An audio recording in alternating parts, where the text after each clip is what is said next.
Kasi dapat nating iwasan yung pagsasabi ng mga negative words sa ibang tao.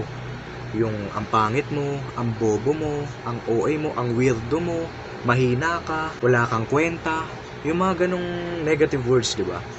Kasi alam nyo, kapag kayo ba nakarinig ng mga ganong galing sa ibang tao, hindi ba kayo mayayabangan sa kanila?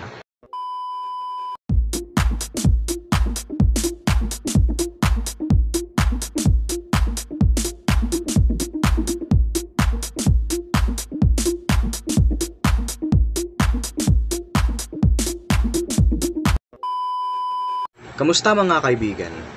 John Vince Regachuelo nga po pala sa inyong harapan. Sa video na ito, pag-uusapan natin kung papaano tanggalin yung yabang sa katawan. Kung papaano tanggalin yung pagiging mapagmataas sa ibang tao. Sa madaling salita, kung papaano magpaka-humble. Kung papaano maging humble. Request lang din to ng isang kaibigan natin. Di lang malinaw sa akin kung bakit niya na-request to. Siguro kaya niya na-request to dahil nahihirapan siyang magpaka-humble kasi gusto niya na napapansin siya ng ibang tao, gusto niya na alam ng mga tao kung ano yung halaga niya, kung ano yung mga kaya niyang gawin. Hindi natin alam kasi ako ganun ako eh. Nahihirapan ako magpaka-humble kapag gusto ko na alam ng mga tao kung ano yung kaya kong gawin. Gusto ko na worth it yung mga ginagawa ko. Gusto ko ako yung magaling. Ganun ako. Kapag ganun ako, nahihirapan akong magpaka-humble. Pero dahil sa video na ito, maiiwasan natin yung ganyang isipin. Maiiwasan natin yung ganyang mindset. Kailangan naman talaga nating iwasan yan kasi hindi yan maganda. Ngayon, simulan na natin. Ano-ano yung practices para maging humble?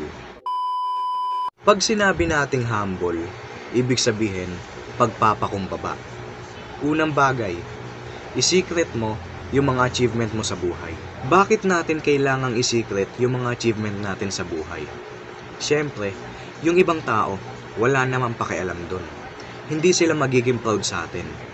Ang magiging proud sa atin ay yung pamilya natin, yung boyfriend mo, yung girlfriend mo, yung mga tapat mong kaibigan, yun ang magiging proud sa'yo. Yun ang magiging proud sa atin. Yung mga mahal natin sa buhay.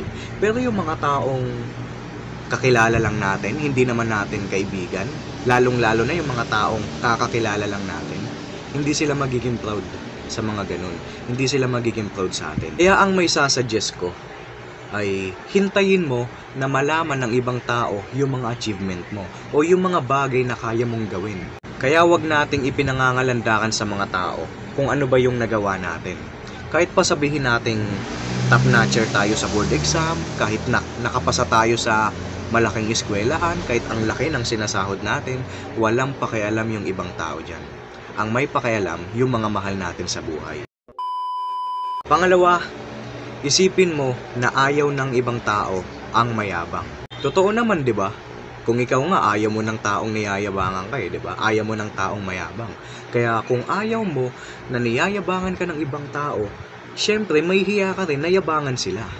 Yun ang isipin natin. Halimbawa ng pagiging mayabang ay yung tinatawanan mo yung ibang tao kasi hindi niya kayang gawin tapos ikaw, kaya mo. Halimbawa pa ay yung simpleng pagsigaw-sigaw sa ibang tao, sa isang tao na tinuturuan mo kasi mahirap siyang turuan. Mga ganung bagay, kayabangan yun.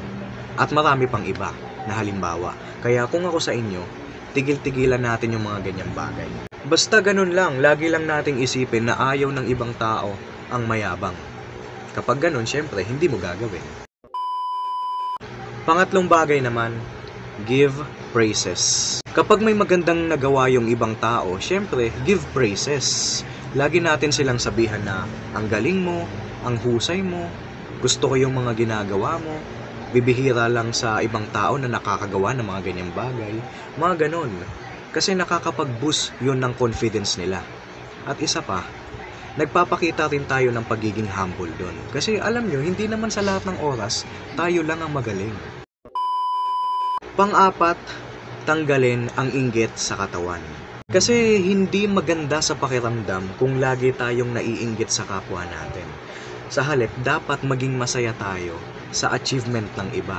Maging masaya tayo para sa mga bagay na nakukuha nila. Kahit yung mga bagay na hindi natin makuha, tapos sila, kaya nilang gawin, kaya nilang makuha, mga ganun. Maging masaya tayo para sa kanila. Kasi, alam nyo, ang sarap kumilos kapag wala kang inggit sa katawan mo eh. Nagagawa mo ng maayos yung trabaho mo. Wala kang iniisip na ibang tao. Huwag tayong maging klase ng tao na laging sinasabi, kailangan ako lang ang mataas, ako lang yung mahusay, kailangan lampasan ko itong taong to, kailangan ako dapat ang ma-promote sa trabaho, mga ganun ba. Dahil ang dapat natin gawin ay maging masaya sa kung anong meron ang iba. Panglimang bagay naman ay madalas na pagpapaubaya. Madalas na pagpapaubaya. Pero hindi ipaubaya ang mahal mo ah. Kasi kung mahal mo, dapat mong ipaglaban yan at hindi mo dapat ipaubaya sa iba. Ang tinutukoy ko po dito ay yung simpleng pagpapaubaya. Halimbawa, may makakasabay ka sa elevator. Pero dahil isa na lang yung bakante, syempre ipapaubaya mo sa kanya. Yun ang isa sa mga halimbawa na pinapakita natin yung pagiging humble. Halimbawa pa ay yung pagpapaubaya sa daan. Halimbawa, mga rider tayo, kumbaga ganon. Yung mga ganong bagay lang, simple lang. Kasi alam nyo kasi kapag pinapakita natin madalas na nagpapaubaya tayo, pinapakita natin sa mga tao na matured na talaga tayo pagdating sa pag-uugali. Pang-anim naman, ito sa tingin ko ang pinakamahalaga sa lahat, ay yung choices of words. Dapat maging mapili tayo, maging maingat tayo sa mga words na sasabihin natin sa ibang tao. Dapat isipin nating mabuti kung masasaktan ba yung ibang tao o hindi sa mga bagay na sasabihin natin sa kanila. Kasi dapat nating iwasan yung pagsasabi ng mga negative words sa ibang tao. Yung ang pangit mo, ang bobo mo, ang OA mo, ang weirdo mo, mahina ka, wala kang kwenta, yung mga ganong negative words, di ba? Kasi alam nyo, kapag kayo ba nakarinig ng mga ganong galing sa ibang tao, hindi ba kayo mayayabangan sa kanila? Siyempre mayayabangan kayo, di ba? At kung ikaw, kung madalas kang nagsasabi ng mga ganon sa ibang tao, ibig sabihin pinapakita mo sa ibang tao na perpekto ka. So yun lang naman mga kaibigan para sa content na to. Sana may natutunan kayo kahit papaano. Yung mga nalaman nyo ngayon, hindi lang yun yung mga practices. Marami pa sila. At kung meron kayong idea, pwede nyo naman i-comment sa baba. So kung natuwa po kayo sa video na ito, pakibigyan naman ako ng like. At sa mga hindi pa nakasubscribe, syempre, paki-hit na yung subscribe button dyan. At i-hit ang notification bell para kapag nag-upload pa tayo ng video, updated tayo. At may posibilidad na tayo ang unang makapanood. O isa tayo sa mga unang makapanood pag nag-upload ako ng video. Okay?